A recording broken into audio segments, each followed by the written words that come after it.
Ton cheval t'a déjà fait ça aussi? Tu comprends pas pourquoi ou bien tu penses juste qu'il est de mauvaise volonté?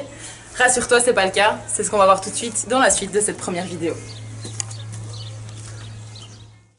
Pour mieux comprendre les réactions du cheval, il faut en fait se baser sur les mouvements du cavalier.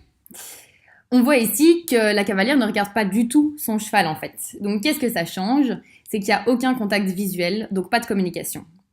Bambou voit quelqu'un bouger à côté de lui, mais il n'y a personne avec lui.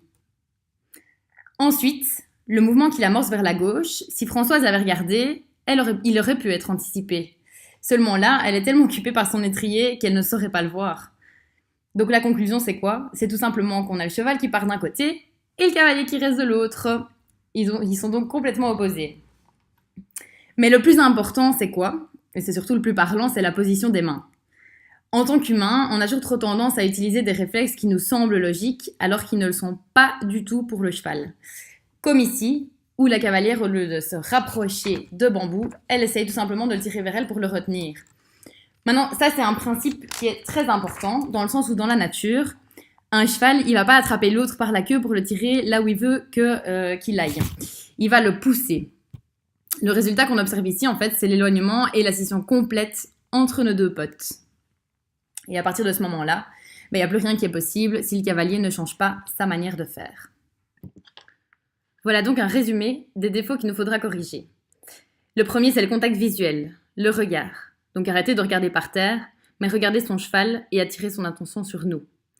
Et ensuite, la gestuelle. Donc les mains, mais surtout le non-verbal en général, ce que le cheval comprend dans son milieu naturel. Tout est une question de position. On vous l'a peut-être déjà sûrement dit, mais on le répétera jamais assez.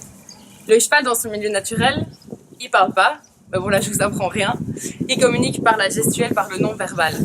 Votre position, c'est justement ce non-verbal. Voyons tout de suite ce que ça donne quand nous enlevons nos vilains défauts. La main gauche va rester sur le garrot et non pas à côté. Donc la main droite, elle va venir rassurer Bambou sur la croupe de manière à l'englober. Donc du coup, notre corps se rapproche vraiment très fort de son corps. En plus de ça, les regards sont connectés pour pouvoir anticiper ses mouvements. À ce moment-là, on est près de lui, Bambou ne bouge plus et il est attentif à ce qu'on fait. La cavalière n'a donc plus qu'à mettre son pied à l'étrier. Et hop, la voilà sur son cheval.